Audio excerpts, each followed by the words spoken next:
শেখ হাসিনা ওনার ওনার ভীষণ যেগুলো রয়েছে, অর্থাৎ ভীষণ 41, অর্থাৎ আমরা উন্নত দেশে যে 41 সালে পদার্পণ করব, সেখানে মূল বিষয়টা রয়েছে সামাজিক সোশ্যাল সেফটি নেট, সামাজিক সুরক্ষা। কেউ পিছিয়ে থাকবে না, সকল মানুষ একই কাতারে অবস্থান করবে।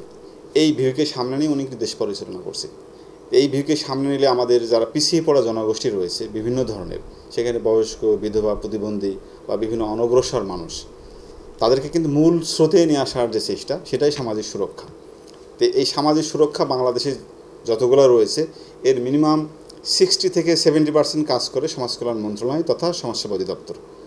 এর মধ্যে রয়েছে যেমন বিভিন্ন ধরনের ভাতা, বয়স্ক ভাতা, বিধবা, প্রতিবন্ধী, অনগ্রসর ভাতা। এরপরে রয়েছে আমাদের বিভিন্ন ক্যাপিটেশন গ্রান্ট। আপনি জানেন যে আমাদের বিভিন্ন এতিমখানা রয়েছে আমাদের শহরে, আপনারা কুষ্টিয়ায় যারা থাকেন তারা এগুলো দেখেছেন। এরপরে আমাদের ক্ষুদ্র ঋণের মাধ্যমে আমাদের বিভিন্ন পিছিয়ে পড়া জনগোষ্ঠীকে ইনকাম জেনারেটিং বিভিন্ন কাজে ইনভলভ করা হয়। এছাড়াও অনেক কাজে আমাদের, যেমন আমাদের প্রবেশন কার্যাবলী রয়েছে, সেখানে কিন্তু 18 বছরের নিচে ছেলে বা মেয়ে যেই হোক না কেন, তাদেরকে আমরা আইনি সহায়তা দিই। এবং এই শিশুগুলো কিন্তু আমাদের যদি সে কোনো মামলায় পড়ে, তাহলে আমাদের প্রবেশন কর্মকর্তা তাদের কিন্তু বিভিন্নভাবে সহায়তা করে থাকে। এরকম অনেক কাজ আমরা এক্ষেত্রে করি, তথা সমাজ কল্যাণ মন্ত্রণালয় এই কাজগুলো করে। এখন এক একটা সেবার জন্য এক একটা সিস্টেম। আপনি হয়তো প্রশ্নটা এরকম হতে পারে যে ভাতার সিস্টেমটা কেমন হতে পারে, যে সে কীভাবে পাবে ভাতার জন্য, হলে সরাসরি সে আমার কাছে আসবে এরকমটা না। প্রত্যেকটা ভাতা এখন অনলাইন আবেদন করার কথা বলা হচ্ছে, বা আবেদনের মাধ্যমেই ভাতা দেওয়া হয়।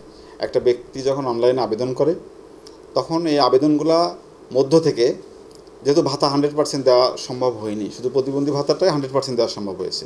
তো প্রতিবন্ধী ভাতার ক্ষেত্রে যে আবেদন করে, সেই ভাতা পাওয়ার সম্ভাবনা থাকে। 100% যদিও বলছি, তারপরেও হয়তো 1-2% কম দেওয়া হয় আমাদের বরাদ্দ। তবে আমাদের জানানো হয়েছে যে যেগুলো দেওয়া সম্ভব হয়নি সেগুলো দেওয়া হবে।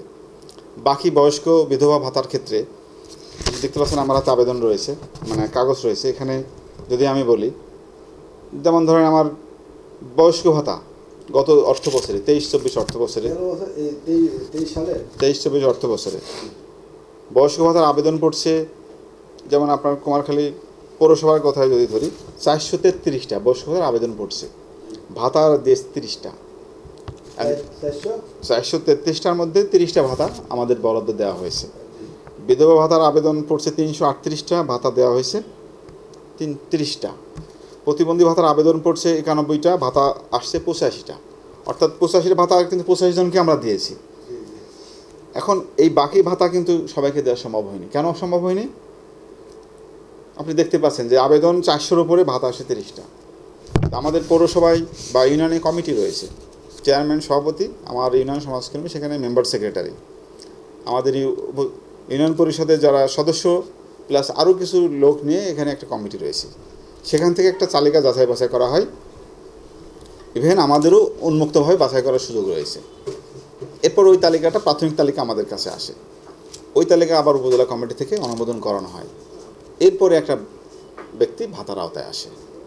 অর্থাৎ সরাসরি আমার কাছে আসলে আমি ভাতা দিতে পারবো সেরকমটা না। তবে আমাদের কাছে কেউ আসলে সে যদি খুব বেশি প্রয়োজন মনে হয়, তখন সেটা আমি অনুজ স্যারের সাথে কথা বলি, উপজেলা চেয়ারম্যানের সাথে কথা বলি, অনেক সময় ইউনিয়ন চেয়ারম্যানের সাথে কথা বলে তাকে তালিকা অন্তর্ভুক্ত করার চেষ্টা করা হয়।